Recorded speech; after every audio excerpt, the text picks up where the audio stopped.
네, 이제 10월 달은 미가라고 하는 예언서를 우리가 함께 봅니다. 한 달 동안 매일 일정한 분량으로 말씀을 나누어서 읽으시면 되겠습니다. 새벽 예배 본문과 또 매일 묵상 본문을 여러분들이 참고하셔서 새벽 예배를 오시는 분들은 오셔서 말씀을 들으시면 되고요. 오지 못하시는 분들은 영상으로도 말씀을 들을 수는 있는데, 제가 여러분들에게 꼭 당부하고 싶은 것은 설교를 듣는 것보다 여러분들이 성경을 읽는 것이 굉장히 중요합니다. 그래서 여러분들이 성경을 직접 읽으시고 그것을 묵상하시는 거죠. 그 묵상이 조금 어려운 분들은 제가 새벽 예배 설교하는 영상을 참고하시면 도움이 될 거고, 그렇지 않더라도 여러분들이 여러분 스스로 말씀을 읽는 것을 제가 늘 강조합니다. 설교를 듣는 것으로 다 했다고 생각하지 마시고 직접 매일 말씀을 읽고 생각하시고 그 말씀대로 오늘 어떻게 살까 고민하시고 살아보시고, 이것이 일상적으로 매일 동일하게 반복되어 하는 우리의 삶의 모습이다 말씀을 드리고, 특별히 구약 성경은 되게 어렵죠. 네, 많이 어렵습니다. 시대와 상황이 우리와 완전 다른 이야기이고, 또 아주 오래된 언어이기 때문에 번역을 했고, 그 번역도 몇 차례에 걸쳐서 우리말로 번역이 되었고, 우리말 번역조차도 오래된 번역 다시 했습니다만 여전히 예전의 어투들이 그대로 들어있기도 하고, 그래서 어려워요. 또 이스라엘 역사를 이해하지 못하고는 예언서를 이해하는 게 굉장히 어렵습니다. 그래서 여러분들이 구약을 읽으실 때 시대적인 배경과 역사를 조금씩 같이 공부하시는 것을 계속 해 나가시는 게 좋습니다. 제가 추천해 드리는 바이블 프로젝트, 그리고 성경 에센스, 그 영상이 잘 되어 있습니다. 그런 영상들을 잘 활용하셔서 함께 하시면 좋을 것 같고요. 저도 설교를 하면서 그런 시대적인 상황과 역사와 배경을 간략하게 말씀드리겠습니다만, 그것조차도 여러분들에게는 낯선 것일 수 있으니까 개인적인 공부를 조금 하시도록 제가 특별히 당부를 좀 드립니다. 미가, 호세아, 이사야, 아모스, 요 네 사람은 동시대 사람이에요. 주전 8세기, 그러니까 우리가 흔히 BC라고 쓰고 BC 799년부터 700년 이렇게 살아왔던, 어떤 분들은 이제 그 뒤에 690년대, 80년대까지도 살게 되겠습니다만 그런 상황이에요. 이 상황은 그냥 아주 간략하게 말씀드리면, 남쪽과 북쪽으로 갈라진 이스라엘이 각기 이렇게 살아가다가 조금씩 멸망의 기운을 향해서 내려가고 있는 때라고 보시면 되고, 주전 722년에 북왕국 이스라엘은 멸망해요. 그리고 남왕국 혼자 남아있게 됩니다. 북왕국은 이스라엘, 그래서 북이스라엘 그렇게 성경에서 기록되어 있고요. 남왕국은 유다, 그래서 남유다라고 해요. 여러분들 성경에서 이스라엘 그럴 때 앞에 북이 들어있으면 이건 남북 분단왕국 시대구나 이렇게 이해를 하시면 되겠습니다. 다윗, 솔로몬 이어서 그죠? 이제 나눠지게 되는 거죠. 930년경에 나눠지게 됩니다. 그래서 북쪽은 여로보암이, 남쪽은 르호보암이 각각 왕이 되어서 쭉 진행이 되다가 이제 722년에 멸망하는데, 그때 나라가 아수르, 성경은 아수르라고 말하고 여러분들 세계사를 공부했으면 아시리아 제국이라고 들었을 겁니다. 그 아시리아 제국이 이제 막 일어나면서 이쪽 팔레스타인 지역을 정복하게 됩니다. 팔레스타인 지역은 굉장히 중요한 지역이에요. 애굽이 이쪽 대륙으로 넘어오려고 할 때에도 이쪽을 지나가야 하고요.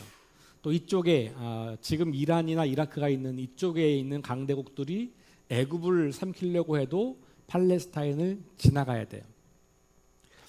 이 지역은 굉장히 지정학적으로 중요한 지역이어서 굉장히 많은 강대국들이 그 지역을 점령하는 것이 아주 중요했습니다. 아수르 제국도 힘을 키워가면서 점점 이제 북서쪽으로 오다가 이제는 이제 이 강줄기를 따라서 팔레스타인 지금의 이스라엘 쪽으로 내려오게 되고 그리고 이제 그쪽 바닷가로 해서 애굽으로 가려고 하는 그런 생각을 다 하고 있는 거예요. 이 고대 세계에서 이 팔레스타인은 늘 그래서 정치적으로 군사적으로 침략을 굉장히 많이 당하는 곳입니다. 아수르라고 하는 제국이 막 발흥할 때 이것을 좀 견제하고 싶은 마음이 든 나라가 있었는데 그게 지금의 시리아, 성경에 아람이라고 나와 있는 나라예요. 그 아람의 르신이라고 하는 왕과 북쪽 이스라엘, 왜냐하면 이제 이 바벨론, 그 니느웨 뭐 이쪽이 이 팔레스타인 지역을 보시면 이스라엘에서부터 이쪽 이란까지 가는 직선도로는 다 사막이라고 보시면 돼요. 그러니까 여기는 사람이 안 살아요. 그러니까 티그리스 강과 유프라테스 강이 이쪽에서부터 이렇게 북으로 이렇게 흘러서 이렇게 올라와요. 그리고 이제 이쪽은 나일강이 내려오게 되고 지중해가 있고 그래서 이렇게 강줄기를 따라서 움직이는 거거든요. 아브라함도 그렇게 움직였고 모든 사람들은 다 그렇게 움직이는 거예요. 그러니까 이렇게 오면 빠르지만 물이 없기 때문에 중간에 이걸 여행을 계속 할 수 없는 거죠. 그러니까 물줄기를 따라서 계속해서 이동하면서 북서쪽으로 올라갔다가 남쪽으로 내려와서 애굽으로 가는 거예요. 이렇게 여러분들이 이제 지도상으로 그림을 그리면 되는데 아수르도 마찬가지로 그렇게 부흥해서 쭉 올라오다가 보니까 그러면 결국은 마주치는 지역이 아람 그다음에 북이스라엘이에요. 그러니까 이 북이스라엘과 아람이 긴장하면서 안 되겠다. 우리 동맹을 맺어가지고 이 아수르를 좀 견제해야 되겠다. 근데 우리끼리는 좀 약하니까 남쪽 유다도 같이 동맹해가지고 우리가 똘똘 뭉쳐서 못 오게 막아야 되겠다. 이런 생각을 합니다. 먼저 아람과 북이스라엘이 동맹을 맺었어요. 이것을 세계사에서는 시리아 에브라임 동맹 이렇게 말합니다. 시리아가 아람이고 에브라임이 북이스라엘의 또 다른 별명이에요. 가장 큰 지파 이름이기 때문에 그렇게 씁니다. 그러니까 시리아 에브라임이 동맹을 맺고 남유다에게 야 너희도 같이 하자라고 했는데 남유다가 거부해요. 그러니까 시리아 에브라임 동맹군이 남유다를 공격합니다. 그러니까 이 유다가 어떻게 하냐면 아수르에게 지원을 요청해요. 우리를 좀 도와주시오. 아수르야 이제 너무 좋은 거죠. 그렇지 않아도 여기를 먹어야 되는데 이유가 생긴 거죠. 그래서 유다의 지원 요청을 받고 아람과 그 다음에 북이스라엘 동맹군을 물리치고 그리고 남유다도 영향권 아래에 두게 되죠. 그러면서 주전 722년에 북이스라엘은 그렇게 멸망하는 거예요. 이런 정치적이고 국제적인 정세 속에서 주전 8세기 예언자들은 예언을 한 거예요. 그러니까 이스라엘이 아수르라고 하는 강대국에 의해 무너질 때 그때 왕들과 왕족들은 북이스라엘은 끊임없는 왕위 찬탈이 일어나죠. 계속해서 뭐 하루 만에 죽기도 하고 3일 만에 죽기도 하고 일주일 만에 죽기도 이러면서 끝없이 왕위 찬탈전이 벌어지는 그 권력 투쟁이 벌어지게 되고 그렇게 해서 결국 멸망하게 되고 남유다는 그렇게까지는 아니지만 우리가 애굽 쪽에 붙어야 될지 아람에 붙어야 될지 아수르에 붙어야 될지 이런 국제 정치 속에서 이스라엘의 살아남기를 강대국의 의지에서 살아남으려고 하는 그런 모습들을 다 보이게 됩니다. 그럴 때 예언자들이 예언하는 거예요. 강대국을 의지하지 말고 하나님을 의지해라. 그게 이사야도 그런 메시지를 전했고 이 예언자들이 동일하게 그런 메시지를 전하는 거예요. 그런데 그것만이 아니라 그 강대국 속에서 살아남기를 했던 그 왕들과 왕족들이 보였던 삶의 모습이 하나님 보시기에 굉장히 좋지 않았어요. 오늘 제가 제목을 깨어지고 망가진 세상이라고 했는데 그런 모습들을 보여줍니다. 그러니까 이스라엘이 멸망하는 것은 종교적으로 뭔가 신앙에 잘못이 있어서만이 아니에요. 그것도 분명히 있지만 그것만큼이나 중요한 이유는 일상의 삶이 완전히 깨어지고 망가져서 하나님과는 거리가 먼 삶을 살게 된 것, 그것을 경고하고 그것을 심판한다 이렇게 이야기를 하고 있어요. 오늘 본문이 바로 그것을 잘 보여줍니다. 자, 오늘 본문으로 한번 들어가 볼게요. 오늘 본문은 오늘 본문 들어가기 전에 조금 배경을 다시 좀 정리를 하면 1장 1절로 한번 가보세요. 여러분 예언서를 읽을 때는 1장 1절이나 2절, 3절 요 사이에 시대가 잠깐 나와요. 보통 예언자들의 아버지 이름도 나오고 왕 이름이 등장하거든요. 왕 이름이 등장할 때 여러분들이 잘 모르시겠으면 열왕기서, 역대기서 이런 데로 가서 그 왕을 찾아서 읽어보시면 그 시대를 잘 설명하고 있어요. 그러니까 여러분들이 예언서를 읽을 때는 열왕기서와 역대기서를 같이 읽으시는 게 좋습니다. 성경은 그렇게 읽으셔야 여러분들이 이해가 잘 돼요. 자, 1장 1절에 보시니까 유다의 왕들 요담과 아하스와 히스기야 시대에 이렇게 이야기했어요. 유다의 왕들이니까 지금 북왕국은 멸망한 거고 이미 남왕국이 이제 요담, 아하스, 히스기야 이렇게 오는 거예요. 물론 아직은 북왕국이 멸망한 건 아니에요. 요담 요 때에 이제 그 아까 말했던 시리아 에브라임 동맹군이 쳐들어오는 그런 때가 있으니까 아직 멸망한 건 아니지만 미가는 유다의 왕들을 소개한 거 보니까 유다에서 예언을 한 거예요. 그러니까 북쪽 나라 이스라엘이 아니고 남쪽 나라 유다에서 예언을 한 거죠. 그때 왕이 요담, 아하스, 히스기야 3명 시대예요. 근데 그 시간을 다 합치면 한 5, 60년 되는데 그동안 다 했다고 보기는 어렵고 미가가 말씀을 전했던 시기는 아마 요담 후기부터 히스기야 초반이 아닐까 이렇게 생각해 볼 수 있어요. 열왕기서를 보면 요담에 대해서 이렇게 평가합니다. 15장 34절 35절 말씀에 이렇게 나와 있습니다. 요담은 여호와 보시기에 정직히 행하였으나 산당은 제거하지 않아서 백성이 여전히 산당에서 제사하며 분향했다 이렇게 나와요. 그러니까 한편으로는 긍정적 평가를 해요. 다윗과 같이 그죠? 여호와 보시기에 정직히 행했다. 여러분 열왕기서를 읽으실 때 여호와 보시기에 정직히 행했다 혹은 다윗의 길을 따랐다 이런 표현은 칭찬하는 표현이에요. 반대 표현은 뭐냐면 여로보암의 뒤를 따라 혹은 이스라엘의 왕들을 따라 이렇게 말하면 이건 북이스라엘 초대왕이 여로보암이잖아요. 여로보암 때부터 우상 숭배가 이제 시작되는 거거든요. 그러니까 여로보암을 따랐다라고 하는 말은 하나님 보시기에 정직하지 않았다는 말이에요. 그러니까 그걸로 평가하는 겁니다. 이 왕은 이 열왕기서를 기록한 사람은 역대기를 기록한 사람은 이 왕을 좋게 평가하네 이런 거는 다윗의 뒤를 따라서 혹은 다윗과 같이 여호와 보시기에 정직히 행했다 이런 표현이고요. 여로보암을 따랐다 아니면 이스라엘의 왕들을 따랐다는 표현은 정직하지 않았다.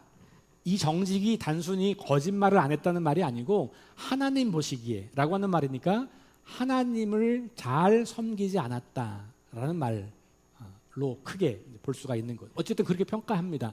요담을 어떻게 했다고요? 여호와 보시기에 정직히 행하였다. 그러니까 나름 좋은 면을 본 거예요.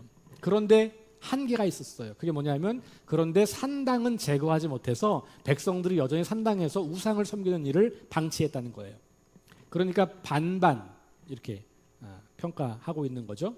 그런데 역대하 27장에 보면 역대하는 요담의 시대를 백성들이 여전히 부패했던 시대라고 규정합니다. 그러니까 역대기를 기록한 사람과 열왕기를 기록한 사람은 살짝 좀 관점의 차이가 있을 수 있어요. 그런데 역대기는 완전히 부패한 시대라고 봤고 열왕기는 조금 긍정적인 걸 인정했다. 이렇게 이제 보시는 거예요. 자, 아하스 시대에는요 죄악이 가득한 시대라고 봐요. 아하스가 왕이 될 때에 나이가 20세였는데 16년 동안 다스렸다 이렇게 나오면서 그의 조상 다윗과 같이 아니하여 이렇게 나왔어요. 이건 이제 글렀다, 영 틀려 먹었어 이런 말이에요. 다윗과 같이 아니하여 그의 하나님 여호와 보시기에 정직히 행하지 아니하였고 이스라엘의 여러 왕의 길로 행하며 여기 이스라엘은 북이스라엘 여로보암의 뒤를 따라서 계속해서 우상을 섬겼고 하나님의 뜻대로 통치하지 않은 왕들을 말하는 겁니다. 또 여호와께서 이스라엘 자손 앞에서 쫓아내신 이방 사람의 가증한 일을 따라 자기 아들을 불 가운데 지나가게 하며 인신제사를 했다는 겁니다.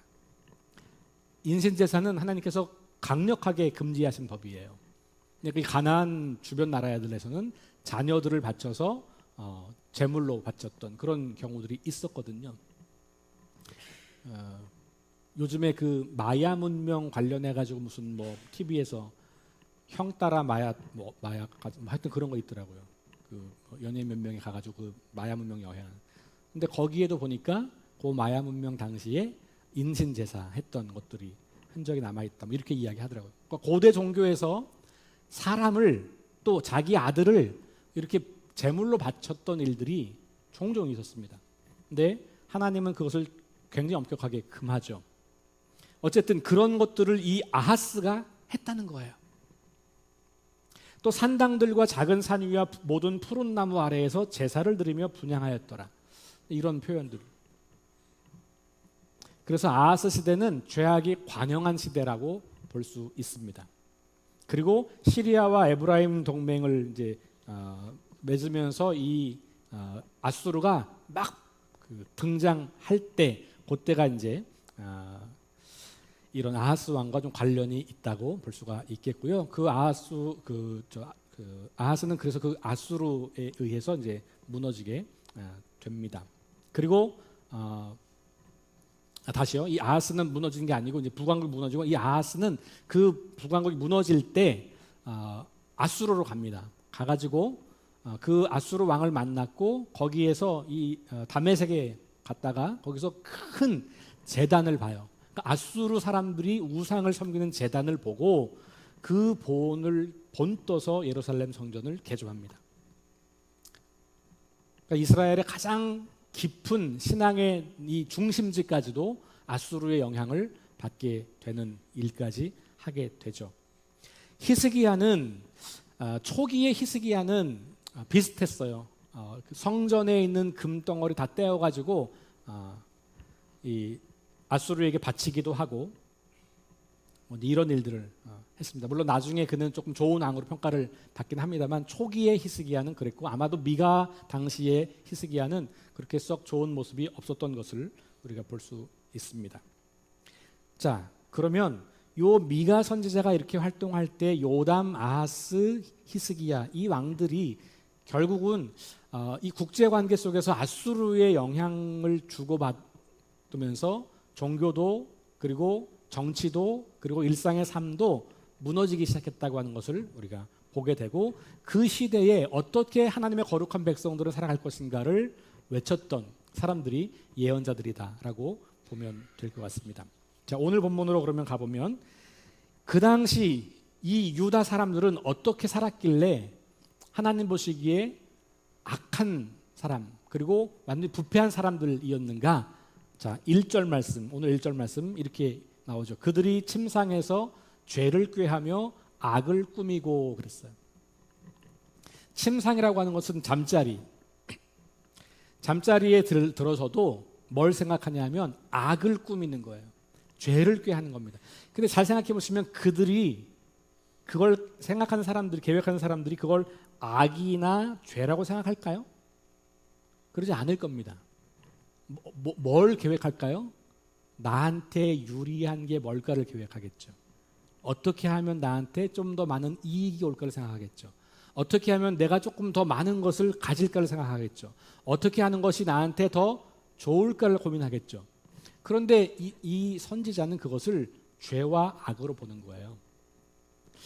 여기에 우리에게 좀 딜레마가 있어요. 하나님은 그러면 우리가 잘 되는 거 원치 않으시는가? 우리가 조금 더 편안하고 행복하게 사는 거 원치 않으시는가? 그런 말이 아니고, 여기서 말하는 것은 자기 중심성으로 똘똘 뭉쳐서 하나님과 이웃을 전혀 생각하지 않는 것을 말해요. 그 밑에 보면 이제 나와 있겠지만, 여러분, 우리 기독교가 말하는 죄의 본질은 윤리적인 문제가 아니고 그 이전에 그거는 죄의 결과로 나타나는 현상인 거고, 윤리적인 타락은 그 안으로 들어가면 뭐가 있냐면 자기 중심성이라는 게 있는 거예요. 자기 중심성. 이게 뭐냐면 하나님이 우리 삶의 주인, 하나님이 우리를 창조하셨고 우리를 하나님의 형상대로 만드셨는데 내가 하나님이 되어버리는 거예요. 그러니까 하나님이 내 삶의 주인이 아니고 내가 주인이 되어서 내 욕망을, 내가 원하는 것들만 추구하면서 하나님을 멀리 떠나게 된 것, 이걸 죄라고 보는 거거든요. 그러니까 그런 자기 중심성으로 똘똘 뭉쳐 있는 거예요. 모든 관심이 자기에게만 있어요. 여러분, 누가복음에 보면 어리석은 부자 비유가 있습니다. 예수님께서 말씀하셨어요. 어떤 사람이 와서 부모님이 물려준 유산이 있는데 난 너무 조금 받았거든요. 형이 받은 거 너보다 훨씬 많이 받았는데 형한테 이야기해서 좀 그 유산을 좀 저한테 좀 주라 그러면 안 돼요? 이렇게 부탁을 해요, 예수님에게. 예수님께서 그때 비유로 하신 말씀이에요.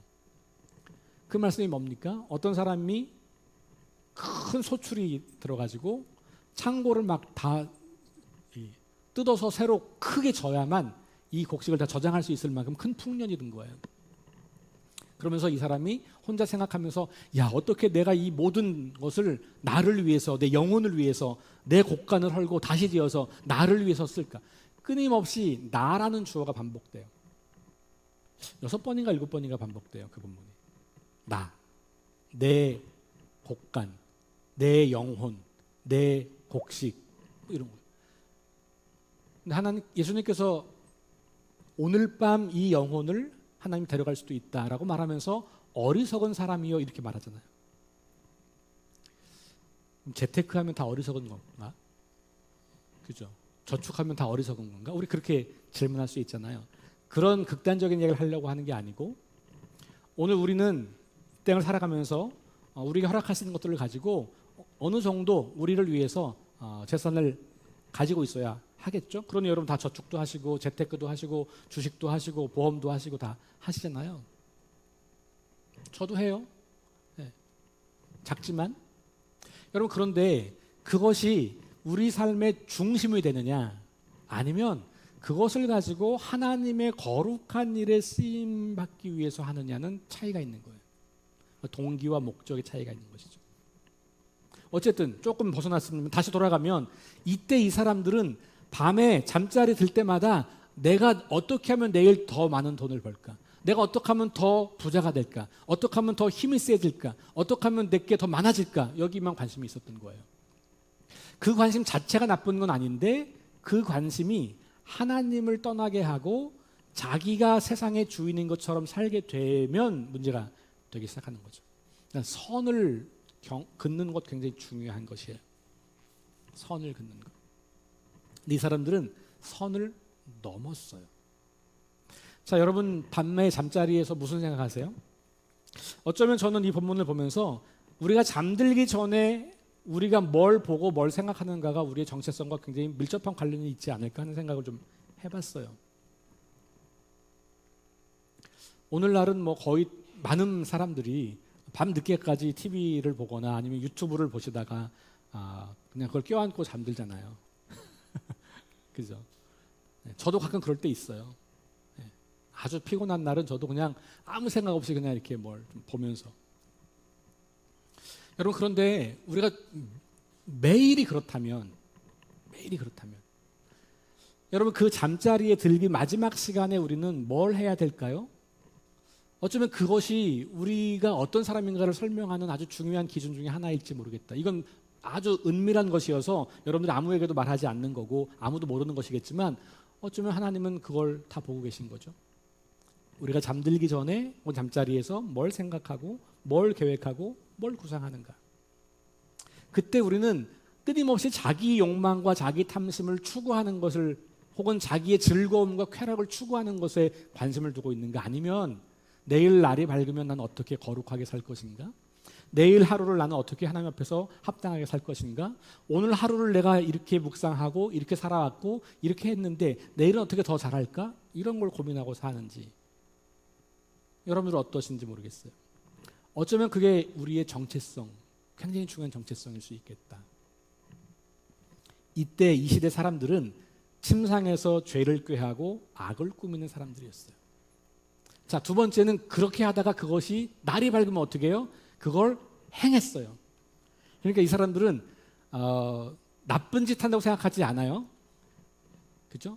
더 많은 걸 가지고 싶어서 그 방법을 구상했고 그 방법을 실행하는 거예요. 근데 그걸 실행하니까 어떻게 돼요? 누군가가 피해를 입게 되는 거죠. 누군가가 그것 때문에 손해를 보게 되는 거고, 누군가 그것 때문에 더 심각하게 말하면 죽게 되는 거고, 누군가는 그것 때문에 삶이 무너지게 되는 거고, 그런 결과를 맞이하게 되는 거예요. 그래서 죄가 되고 악이 되는 거죠.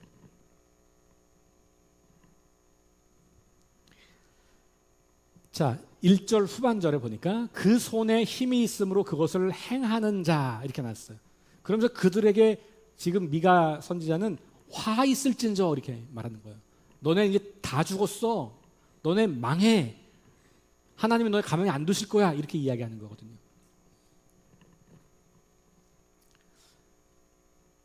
근데 그 사람들이 그걸 행할 수 있는 이유가 있어요. 오늘 본문에 뭐라고 되어 있습니까? 그 손에 뭐가 있어요? 힘이 있다. 그래서 힘이 있다. 힘이 있는 사람들이 자기 힘을 가지고 힘없는 사람들의 것을 빼앗는 거예요. 여기 힘이라고 번역한 단어는 히브리어에서 엘이라는 단어인데요. 엘자는 하나님을 말해요. 하나님. 그러니까 히브리어에서 엘자는 하나님이에요. 그러니까 여기 이 본문에서 이 단어를 썼다고 하는 것은 이 사람들은 자기 힘을 하나님처럼 믿고 산다는 말이에요. 자기 힘을 가장 센 것으로 믿고 사는 거예요. 하나님께서 우리에게 힘을 주시고 자원을 주시고 재물도 주시고 건강도 주시고 우리 그렇게 믿고 살잖아요. 근데 그걸 하나님처럼 떠받드는 사람들이 있어요. 하나님이 주신 선물은 선물일 뿐 하나님이 아니에요.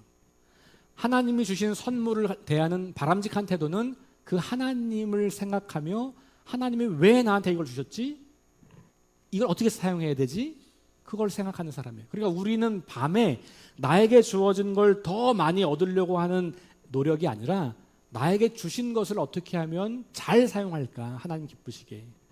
나한테 왜 이렇게 큰 은혜를 주셨지? 여러분들 만약에 돈이 많다면 하나님 나한테 왜 이렇게 많은 돈을 주셨지? 이걸로 뭘 하라는 걸까? 이거 고민해야 된다는 거예요. 여러분들이 건강을 주셨다면 이 건강한 몸을 가지고 내가 뭘 해야 되지? 이거 고민하라는 거예요. 여러분들이 어떤 재능을 주셨다면 어떤 지식을 주셨다면 그걸 가지고 어떻게 내가 하나님을 잘 섬길 수 있을까를 고민해야 된다고 하는 거예요. 이것이 우리에게 힘을 주시고 우리에게 뭔가를 주신 하나님에 대해서 반응하는 마땅한 반응이 되는 거죠. 그런데 그들은 그 힘을 하나님으로 여겼고 그 힘을 가지고 없는 사람들을 힘들게 했다. 지금 미가는 이 얘기를 누가 들으라고 하는 걸까요? 이게 누가 들으라고 하는 얘기일까요? 이때는 민주사회가 아니에요. 왕이 있고 왕족이 있고 그러면 뭐 이 사람들 한 1, 2%밖에 안 되겠죠? 나머지는 다 그냥 물론 중간 계층도 있겠지만 한 90%는 다 이 왕과 왕족들에 의해서 목숨이 좌우되는 사람들인 거예요. 미가가 이 얘기를 누구한테 했을까요? 90% 사람들에게 했을까요? 아니에요. 왕 들으라고 하는 얘기예요. 왕족들 들으라고 하는 얘기입니다. 왜냐하면 그 시대는 왕과 왕족이 그 세계예요. 그 나라예요. 그러니까 미가는 지금 목숨 건 거예요. 여러분 예언자들은요 목숨 걸고 예언을 하는 거예요. 그래서 그 당시 가장 큰 권력자들에게 이야기하는 겁니다. 이 짓을 하는 사람들은 1, 2%밖에 안 되는 거예요. 그런데 그게 이스라엘이에요. 그게 이스라엘을 대표하는 거예요.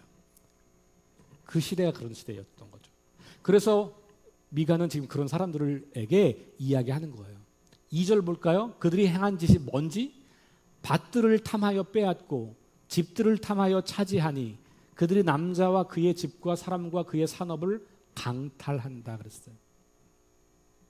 여기 탐하여 빼앗다라고 하는 말은 히브리어 단어의 원래 의미는 뭐냐 하면 그러니까 이런 거예요. 그러니까 도둑질하는 거는 어떤 거예요? 몰래 가져가는 거잖아요. 근데 여기 탐하여 빼앗는 것은요 몰래가 아니에요. 그냥 보이는 데서 그냥 가져가는 거예요.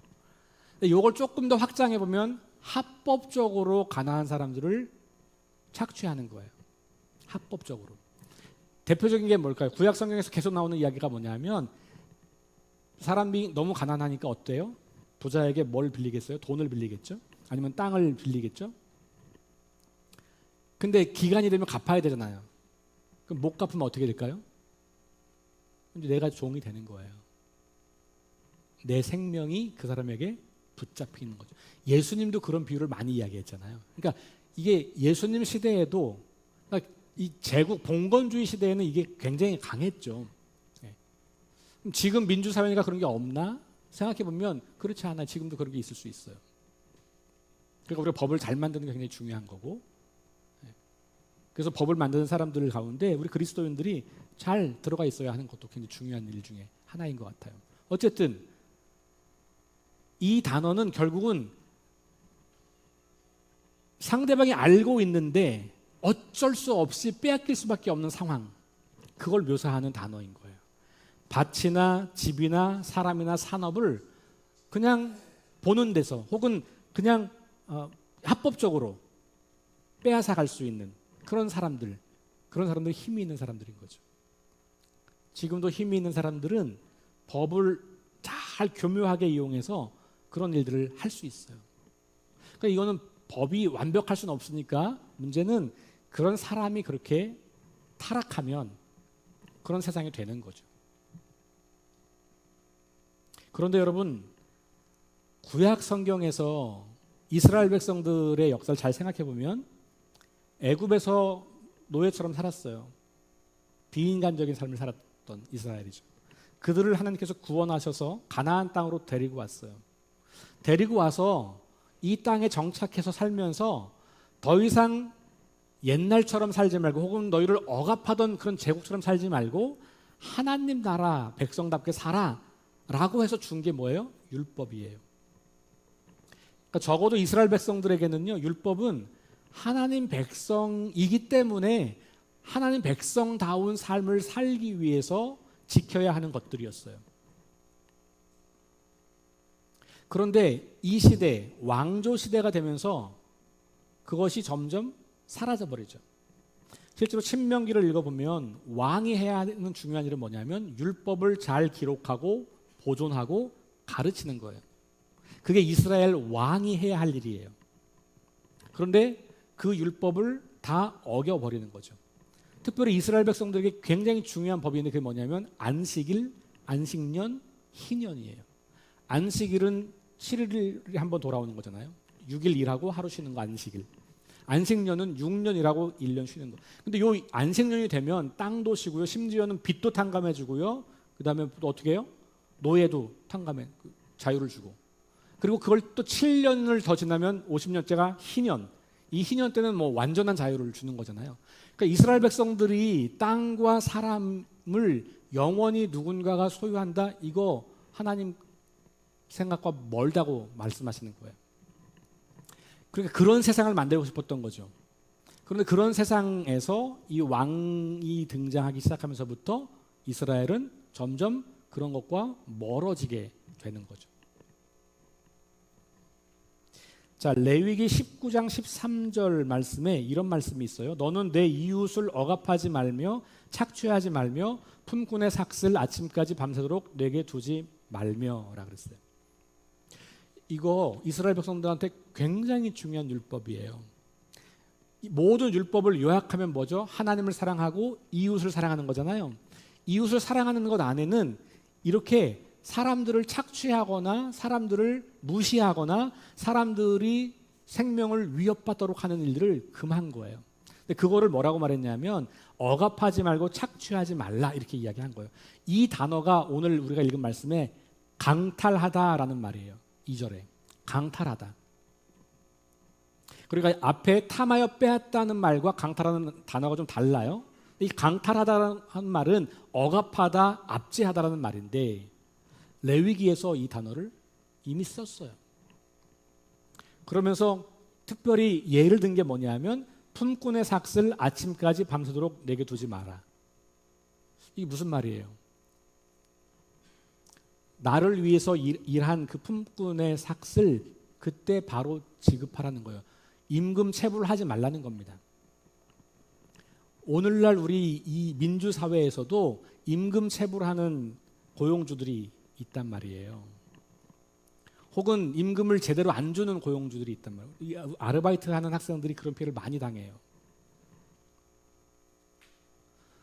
그런 사람 되지 말라는 거예요.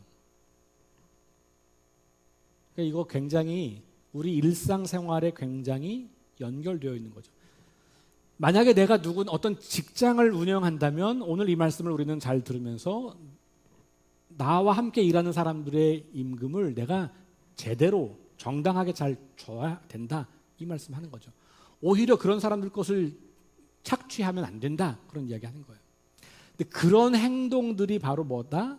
하나님의 심판을 받을 행동이다. 이렇게 이야기하는 거죠.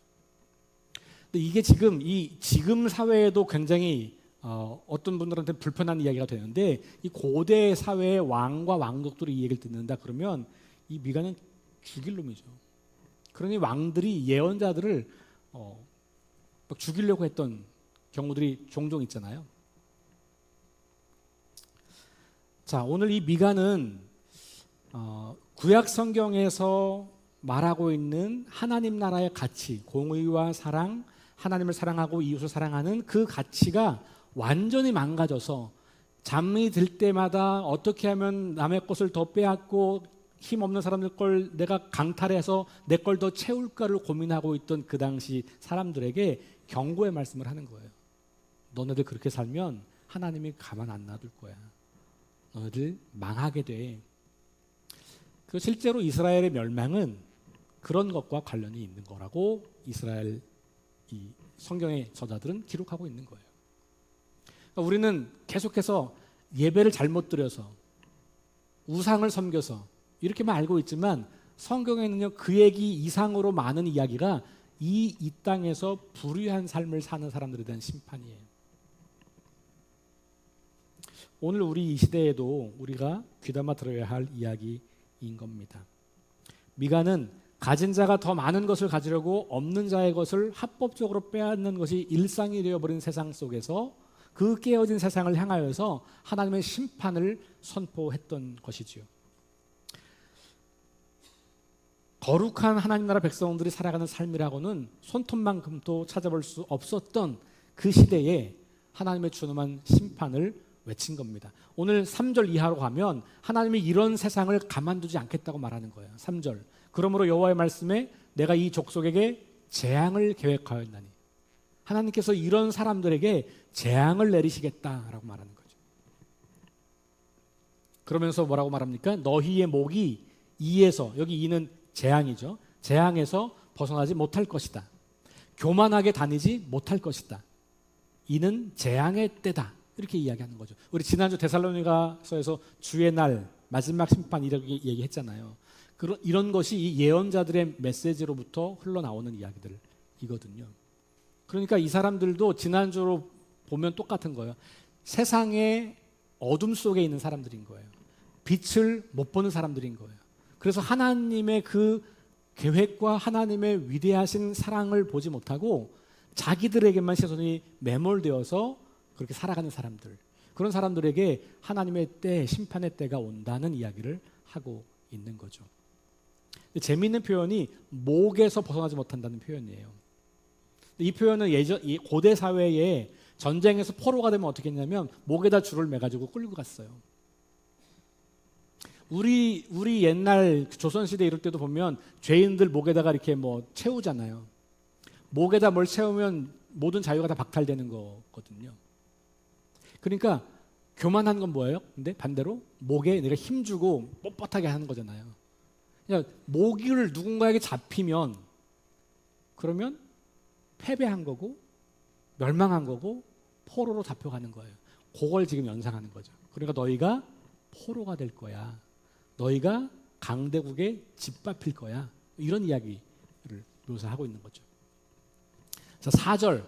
그때 너희가 이런 노래를 부르게 될 거야. 그러면서 슬픈 노래, 탄식의 노래라는 거죠. 우리가 온전히 망하게 되었도다. 그가 내 백성의 산업을 옮겨서 내게서 떠나게 하시며, 그가 하나님이에요. 하나님께서 내가 그렇게 모았던 것을 빼앗아서 옮긴다는 거예요. 근데 그건 뭐냐면 내가 빼앗았던 것들이죠. 밤 잠자리에 누워가지고 계속해서 어떻게 뺏을까 고민하고 궁리하고 해서 빼앗았던 거, 그거 누가 뺏어간다? 하나님이 뺏어간다. 그리고 그 밭을 나누어서 패역자에게 주신다. 결국은 강대국에 의해서 우리의 땅이 침탈되고 빼앗길 거다라는 이야기를 하고 있는 거죠. 5절 말씀 가면 뭐라고 말합니까? 여호와의 회중에서 분깃에 줄을 댈 자가 너희 중에 하나도 없다. 두 가지 의미예요. 하나는 그럴 사람이 없다는 거고, 또 하나는 그럴 땅이 없다는 거예요. 여기 분깃에 줄을 댄다라는 표현은 땅에 줄을 거가지고 경계를 표하는 걸 말해요. 제비 뽑을 때 이제 그렇게 했잖아요. 그러니까 이스라엘 백성들에게 땅은 하나님이 주신 땅이에요. 그러니까 줄을 재어서 구역을 재면 그만큼은 누가 갖는 거거든요. 근데 그럴 사람도 없고 그럴 땅도 없다는 거죠. 이제는 완전히 멸망해서 포로로 잡혀가고 땅도 잃어버리고 사람도 다 망한다. 그렇게 지금 이야기하는 거죠. 그러니까 이스라엘 백성들에게 지금 주전 8세기 아수르 제국에 의해서 무너져가는 이 사회, 그럼에도 불구하고 그들이 소수의 기득권층들이 자기만의 유익을 위해서 끊임없이 탐욕을 추구하면서 가난한 사람 모든 백성들의 재산을 끝없이 탈취하고 강탈하는 이 시대를 바라보면서 너네 그렇게 살면 망한다. 하나님이 가만 안 놔둔다. 너희가 곧 강대국에 의해서 심판받을 거다라고 하는 메시지를 전했다는 것을 우리가 보게 됩니다. 오늘 이게 이 옛날 이야기가 오늘 우리하고 무슨 관계가 있을까? 오늘 우리에게 하나님께서 주신 힘이 있어요. 아까 말씀드린 것처럼 자원이 있어요. 그게 뭐 개인에 따라서 많다 적다라고 평가할 수 있겠지만 어쨌든 가지고 있는 게 있단 말이죠. 그러면 우리는 이것을 어떻게 사용할 것인가? 내게 주신 것 가지고 나만을 위해서 끊임없이 살아갈 거냐? 아니면 그것을 가지고 연약한 사람, 힘없는 사람, 고통받고 있는 사람, 그런 사람들과 함께 나누어서 그들의 삶을 일으켜 세워주며 살 거냐? 이게 거룩한 삶과 관련이 있는 거예요. 이게 하나님과 우리 사이의 관계에서 마땅히 나와야 하는 삶의 방식과 관련이 있는 거예요. 종교적인 것만 하나님과 관계 있는 게 아니고 일상의 삶이 하나님과 관계 있는 것이다. 그리고 하나님은 그것을 우리 바라보고 계시다라고 하는 것이죠. 우리가 교회에 다닌다고 해서 하나님의 심판이 없을 거라고 믿는 것은 착각하는 거예요. 여기 이 사람들 하나님께서 선택해서 구원한 이스라엘 백성들이에요. 그들이 하나님의 뜻을 따라 살지 않을 때 하나님은 과감하게 그들을 버리십니다. 우리가 교회를 다닌다고 해서 하나님이 나를 절대로 버리지 않으실 거야. 글쎄 우리 교리적으로는 그런 말을 많이 하지만 저는 성경을 읽으면 읽을수록 그런 확신이 잘 안 들어요. 하나님은 이스라엘 백성을 버리실 수 있는 분이에요. 하나님은 지금 교회도 버릴 수 있는 분이에요. 하나님 지금 우리도 얼마든지 버릴 수 있는 분이에요. 우리가 어떤 존재로 살아가느냐가 중요한 것이죠. 두렵고 떨리는 마음으로 너희 구원을 이루어가라. 바울이 그렇게 말씀했잖아요. 저는 그 말씀이 우리에게 굉장히 중요한 말씀 같아요.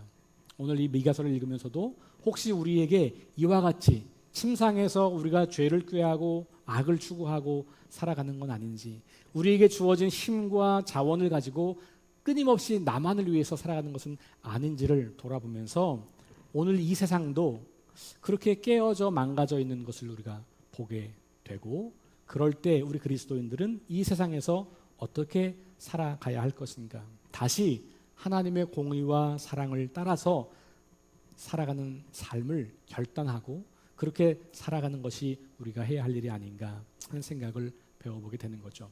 오늘 이 말씀 기억하시면서 우리 함께 결단하시면서 기도하시면 좋겠습니다. 하나님께서 허락하신 것들을 가지고 하나님을 기쁘시게 하는 일에 잘 사용할 수 있기를 원합니다.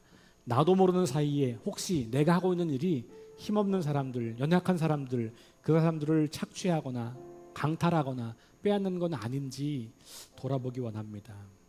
우리 그렇게 함께 잠시 조용히 묵상하시면서 기도하신 다음에 우리 공동기도 함께 하겠습니다.